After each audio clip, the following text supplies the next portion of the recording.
Hello students, today we are going to cover one of the important topics जो कि है independence of auditors. अब देखिए, इसमें सबसे पहले हमने स्टूडेंट्स ऑडिट की डेफिनेशन में ही ये कीवर्ड पढ़ा हुआ है कि audit is an independent examination. तो यहाँ पे देखिए इंडिपेंडेंस का मतलब क्या है वो यहाँ पे हम कवर करेंगे।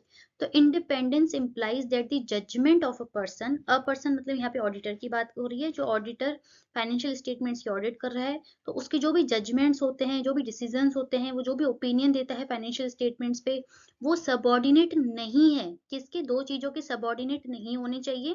पहला, टू द विशेस और डायरेक्शन ऑफ अनदर पर्सन, यानी किसी दूसरे पर्सन उसको डायरेक्ट कर रहा है, वो अपनी कोई रिक्वेस्ट कर रहा है, कोई अपनी इच्छा बता रहा है, और वो दूसरा पर्सन कौन हो सकता है? Who might have engaged him, यानी जिसने ऑडिटर को एंगेज किया है ऑडिट पे, या फिर ऑडिटर के खुद के सेल्फ इंटरेस्ट, उसका कुछ सेल्फ बायस है, उसका कुछ खुद का इंटरेस्ट है। तो ये सब चीजें हैं, ये इंडिपेंडेंस कहलाती है। यानी ऑडिटर का जो जो पर्सन है जो ऑडिट कर रहा है, यानी जो ऑडिटर है, उसके जो जजमेंट है, जो डिसीजंस हैं, वो किसी के सबॉर्डिनेट नहीं होने चाहिए, यानी किसी से इन्फ्लुएंस्ड नहीं होने चाहिए। तो ये जो कंडीशन कहलाती है, ये इंडिपेंडेंस कहलाती है। अब हम आगे से देखेंगे स्टूडेंट्स, डिटेल में पढ़ते हैं। इंडिपेंडेंस दो तरीके से देखी जाती है। अब देखिए स्टूडेंट्स, यहाँ पे आपको एक चीज पढ़ने में मिलेंगी, इंडिपेंडेंस एक स्टेट ऑफ माइंड होता है, एक पर्सनल कैरेक्टर से देखा जाता है। भले ही प्रोफेशनल कंडक्ट में इंडिपेंडेंस से रिलेटेड कितने भी रूल्स रेगुलेशन गाइडलाइंस बना ली जाए, लेकिन इंडिपेंडेंस हमेशा पर्सनल कैरेक्टर के थ्रू ही गवर्न किया जाएगा। अब दो तरीके से इंडिपेंडेंस देखी जाती है ऑडिटर की, वो हम आगे समझते हैं। अब देखिएगा स्टूडेंट्स, हम पढ़ेंगे independence of mind and independence in appearance. अब देखिए स्टूडेंट्स, ऑडिटर की जो इंडिपेंडेंस देखी जाती है वो इन दोनों तरीकों से ही देखी जाती है, यानी auditor's independence is equals to independence of mind plus independence in appearance. तो ये चीज आप ध्यान में रखिएगा। तो इसमें हम सबसे पहले पढ़ेंगे कि इंडिपेंडेंस ऑफ माइंड। तो स्टूडेंट्स, ये नाम से ही क्लियर है कि यानी ऑडिटर का कंडीशन ऑफ माइंड ही इस तरीके से है कि वो अपने दिमाग में इंडिपेंडेंट है। इंडिपेंडेंट है का मतलब कि वो है ना अनबायस्ड तरीके से किसी भी सिचुएशन से है ना इन्फ्लुएंस नहीं होके बिल्कुल इंडिपेंडेंटली अपना ओपिनियन देगा फाइनेंशियल स्टेटमेंट्स पे। और जो भी उसको प्रोसीजर अपनाना है, जितने भी क्वेश्चंस उसको पूछने हैं, वो प्रॉपरली अपनी इंटीग्रिटी, ऑब्जेक्टिविटी, प्रोफेशनल कंडक्ट के साथ अपनी ऑडिट करेगा। तो ये होता है इन माइंड ही वो प्रिपेयर है, वो इंडिपेंडेंट है, अनबायस्ड है। तो अब देखिए इसको समझते हैं। तो स्टेट ऑफ माइंड, अब यहाँ भी कीवर्ड है इंडिपेंडेंस ऑफ माइंड का, the state of mind that permits the provision of opinion without being affected by the influences that compromise professional judgment, यानी वो उसको compromise करने से रोकता है। उसका state of mind ही इस तरीके से है। and allowing an individual, यानी जो ऑडिट कर रहा है, टू एक्ट, किस तरीके से एक्ट करने के लिए अलाउ करता है? इंटीग्रिटी के साथ, ऑब्जेक्टिविटी के साथ, और प्रोफेशनल स्केप्टिसिज्म के साथ। है ना, इंटीग्रिटी यानी जो भी रूल्स प्रोविजन बने हुए हैं उसको इंटीग्रली वो फॉलो करेगा। ऑब्जेक्टिविटी यानी अनबाइस्ड रहेगा। प्रोफेशनल स्केप्टिसिज्म यानी क्वेश्चनिंग माइंड रखेगा, यानी किसने ये काम किया, कौन ऑथराइज था, किस तरीके से ये काम हुआ, स्टैंडर्ड्स क्या हैं, ऐसा क्यों हुआ, why this happened, when this happened. तो वो क्वेश्चनिंग माइंड रखेगा, जितने भी उसको डाउट्स हैं वो प्रॉपरली विदाउट हेजिटेटिंग वो क्लियर करेगा। तो इस तरीके से वो इंडिपेंडेंट होकर काम करेगा, तो अपना स्टेट ऑफ माइंड ही वो ऐसा रखेगा, तो वो कहलाता है इंडिपेंडेंस ऑफ माइंड। अब दूसरा देखिए, इंडिपेंडेंस इन अपीयरेंस। अब देखिए students, state independence of mind का मतलब है वो दिमाग में तो वो बिल्कुल इंडिपेंडेंट है कि मैं बिल्कुल इंटीग्रिटी, ऑब्जेक्टिविटी, प्रोफेशनल स्केप्टिसिज्म के साथ काम करूंगा, लेकिन किसी थर्ड पर्सन को अपियर नहीं हो रहा है, तो यानी अपियरेंस में भी उसको इंडिपेंडेंट होना चाहिए। अब इंडिपेंडेंस इन अपियरेंस, अपियरेंस का मतलब क्या होता है? किसी थर्ड पार्टी को, यानी इन माइंड, तो इसमें ऑडिटर की खुद की बात हो रही है पहले वाले केस में। अब यहाँ पे सेकंड वाले केस में बात हो रही है किसी थर्ड पार्टी को भी तो वो इंडिपेंडेंट लगना चाहिए ना, कि हाँ वो बिल्कुल अपनी इंटीग्रिटी, ऑब्जेक्टिविटी, प्रोफेशनल स्केप्टिसिज्म के साथ काम कर रहा है, इन्फ्लुएंस नहीं हो रहा है किसी भी सर्कमस्टेंसेस से। तो वो कहलाता है दूसरे वाले केस में इंडिपेंडेंस इन अपीयरेंस, यानी दिखने में भी वो इंडिपेंडेंट होना चाहिए। अब इसका मतलब क्या है? अवॉइडेंस ऑफ द फैक्ट्स, यानी ऑडिटर को ऐसे कोई भी फैक्ट्स अवॉइड करने चाहिए, सर्कमस्टेंसेस अवॉइड करने चाहिए। कौन से? That are so significant that a reasonable and informed third party, यानी ऐसी किसी थर्ड पार्टी को जिसको सब पता है, कि क्या सब पता है, having knowledge of all the relevant information would reasonably conclude, यानी ऐसी थर्ड पार्टी जिसको सब इंफॉर्मेशन पता है कि भाई ये ऑडिटर किसी एबीसी लिमिटेड कंपनी की ऑडिट कर रहा है ना, और सारी उसको इंटरनल इंफॉर्मेशन पता है, वो समझ रहा है और नॉलेजेबल है।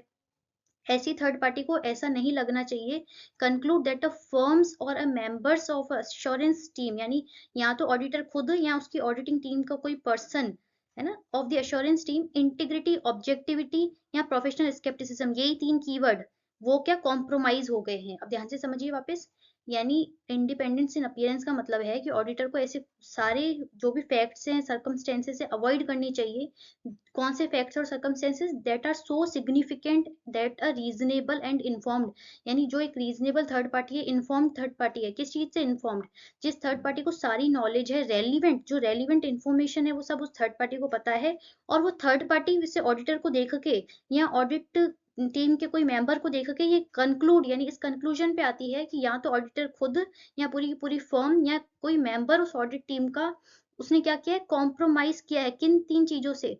इन्हीं तीन चीजों से जो हमने पहले वाले में पढ़ी है, इंटीग्रिटी से, ऑब्जेक्टिविटी से या प्रोफेशनल स्केप्टिसिज्म, उसका कॉम्प्रोमाइज हो रहा है, यानी वो इस तरीके से अपीयर हो रहा है किसी थर्ड पार्टी को, तो वो कहलाता है इंडिपेंडेंस इन अपीयरेंस। यानी ऑडिटर को ये सारे फैक्ट्स अवॉइड करने चाहिए जिससे कि किसी थर्ड पार्टी को लगे कि उसने अपनी इंटीग्रिटी, ऑब्जेक्टिविटी, प्रोफेशनल स्केप्टिसिज्म से कॉम्प्रोमाइज किया हुआ हो। तो ये हमारे दो कहलाते हैं, इंडिपेंडेंस ऑफ माइंड और इंडिपेंडेंस इन अपीयरेंस। अब देखिए स्टूडेंट्स, अभी तक हमने पढ़ा कि इंडिपेंडेंस जो ऑडिटर की होती है वो दो तरीके से देखी जाती है, इंडिपेंडेंस ऑफ माइंड और इंडिपेंडेंस इन अपीयरेंस। तो अब ऐसे कौन से सर्कमस्टेंसेस हो सकते हैं, सिचुएशंस हो सकती है जिससे कि ऑडिटर के इंडिपेंडेंस पे थ्रेट हो या खतरा हो? तो देखिए 5 तरीके से हो सकते हैं। Self interest threat, self review threat, advocacy threat, familiarity threats और इंटिमिडेशन थ्रेट। स्टूडेंट्स ये मोस्ट इंपॉर्टेंट टॉपिक है तो उसको ध्यान से समझिएगा। तो सबसे पहले सेल्फ इंटरेस्ट थ्रेट, तो नाम से ही है कि उनका ऑडिटिंग टीम का खुद का कोई इंटरेस्ट है ऑडिट के क्लाइंट में। अब देखिए, occurs when the auditing firm, its partner और associate could benefit from a financial interest. ध्यान से देखिएगा, उनको कोई फाइनेंशियल इंटरेस्ट हो रहा है किससे? ऑडिट क्लाइंट से। तो ऐसी थ्रेट को कहते हैं, सर्कमस्टेंसेस को कहते हैं सेल्फ इंटरेस्ट थ्रेट। अब देखिए इसको एग्जांपल से समझिएगा। एबीसी लिमिटेड की ऑडिट की जा रही है और ऑडिट टीम का नाम है पीक्यूआर एसोसिएट्स। तो अगर पीक्यूआर एसोसिएट को एबीसी लिमिटेड यानी जो ऑडिट का क्लाइंट है उससे कोई फाइनेंशियल इंटरेस्ट, कोई फाइनेंशियल बेनिफिट हो रहा है, तो ये सेल्फ इंटरेस्ट थ्रेट होगा। क्यों होगा थ्रेट? क्योंकि वो अनबायस्ड तरीके से, प्रोफेशनल स्केप्टिसिज्म अपना के, हमने 3 कीवर्ड पढ़े थे, इंटीग्रिटी, ऑब्जेक्टिविटी, प्रोफेशनल स्केप्टिसिज्म से वो अपना ओपिनियन नहीं दे पाएगा, अपना काम नहीं कर पाएगा, वो इंडिपेंडेंट ही नहीं रहेगा। क्यों? क्योंकि उसका खुद का कोई इंटरेस्ट है स्टूडेंट्स एबीसी लिमिटेड में। अब वो इंटरेस्ट, फाइनेंशियल इंटरेस्ट किस तरीके से हो सकता है? अब हो सकता है कि इसकी पीक्यूआर लिमिटेड की जो मेजर रेवेन्यू है, मेजर जो ऑडिट फीस आ रही है, वो इसी एबीसी लिमिटेड से आ रही है, तो वो इंडिपेंडेंट नहीं रहेगा, अपना कुछ प्रोफेशनली ना स्केप्टिसिज्म से काम नहीं कर पाएगा। क्यों? क्योंकि अगर इसको कुछ ऐसा हो सकता है ना कि अगर वो बुरा मान गया, अगर हमने कुछ गलत ओपिनियन दे दिया, तो ये हमें नेक्स्ट टाइम ऑडिटर अपॉइंट नहीं करेगा। और पीक्यूआर एसोसिएट का मेजर जो ऑडिट फीस आ रहा है वो इसी कंपनी से आ रहा है। तो इस तरीके की कोई थ्रेट हो सकती है, यानी जो कंटेंट और जो मेन इसका ऑडिट फीस आ रही है वो पर्टिकुलर एक ही ऑडिट क्लाइंट से आ रही है, ऐसा कुछ हो सकता है। दूसरा हो सकता है कि अगर जैसे अगर जितना ज्यादा प्रॉफिट दिखाएंगे उतना ज्यादा उसी के ऊपर इस पीक्यूआर एसोसिएट्स की कुछ ऑडिट फीस डिपेंड करेगी, जितना ज्यादा प्रॉफिट उतनी ज्यादा उसकी फीस। तो contingency of fees audit engagement में है। कुछ potential employment with the client हो सकता है, कोई क्लोज बिजनेस रिलेशन है, कुछ डायरेक्ट फाइनेंशियल वो रिलेशन है इसके साथ, कुछ डायरेक्ट फाइनेंशियल इंटरेस्ट है इस ऑडिट टीम का इस पर्टिकुलर एबीसी लिमिटेड के साथ। तो ये सारे कहलाते हैं सेल्फ इंटरेस्ट थ्रेट। दूसरा देखिए स्टूडेंट, सेल्फ रिव्यू थ्रेट, नाम से क्लियर है कि काम भी ऑडिट टीम ने खुद ही किया है और चेक भी वो खुद ही कर रहे हैं। तो this occurs when during a review of any judgement, conclusion reached in the previous audit or non-audit engagement, or when a member of audit team was previously director या senior employee of the client। आप ध्यान से समझिएगा, ये कब occur होती है self review threat? जब during a review of any judgement, यानी जो जजमेंट उन्होंने खुद ने दिया है वो उसी को रिव्यू कर रहे हैं। कोई कंक्लूजन जो पिछले ऑडिट ना में उन्होंने लिया था, प्रीवियस ऑडिट और नॉन ऑडिट यानी कोई मैनेजमेंट कंसल्टेंसी थी, कुछ इंटरनल ऑडिट था, उन्होंने खुद ने ही वो जजमेंट लिए हैं, कंक्लूजन लिए हैं। अब उसी पे वो अपने ओपिनियन कैसे दे सकते हैं जो कि वो खुद ही उन्होंने फ्रेम किए हुए हैं? या फिर जैसे पीक्यूआर लिमिटेड में से कोई ऐसा था, कोई फॉर एग्जांपल आर था, वो पहले इसी कंपनी का कोई सीनियर पोजीशन पे था, है ना, सीनियर एम्प्लॉय था, तो वो खुद के काम पे ओपिनियन कैसे देंगे? कुछ अगर उसको कुछ गलती लगती भी है ऑडिट टीम को, तो वो खुद के काम पे ही गलती कैसे निकाल के अपना ओपिनियन चेंज करेंगे? तो ये कहलाता है सेल्फ रिव्यू थ्रेट। अब नेक्स्ट देखिए, advocacy threat. This threat occurs when the auditor promotes or is perceived to promote a client's opinion to a point where people may believe। अब यहाँ पे जैसे हो जाएगा इन appearance, एडवोकेसी थ्रेट कब होती है? जब वो एडवोकेट करता है, यानी उसका तरफदारी करता है किस चीज की, यानी क्लाइंट का कोई ओपिनियन है। अभी कैसे हो सकता है स्टूडेंट्स, जब वो ऑडिटर जैसे किसी डिस्प्यूट में, किसी अपील में इसको रिप्रेजेंट करता है क्लाइंट को, तो किसी तीसरे पर्सन को तो यही लगेगा ना कि भाई वो इनको, ये तो अपनी इंटीग्रिटी, ऑब्जेक्टिविटी, प्रोफेशनल स्केप्टिसिज्म से कॉम्प्रोमाइज कर रहा है। क्यों? क्योंकि वो इंडिपेंडेंट होकर काम नहीं कर रहा है, ये तो बल्कि क्लाइंट की ही तरफदारी कर रहा है।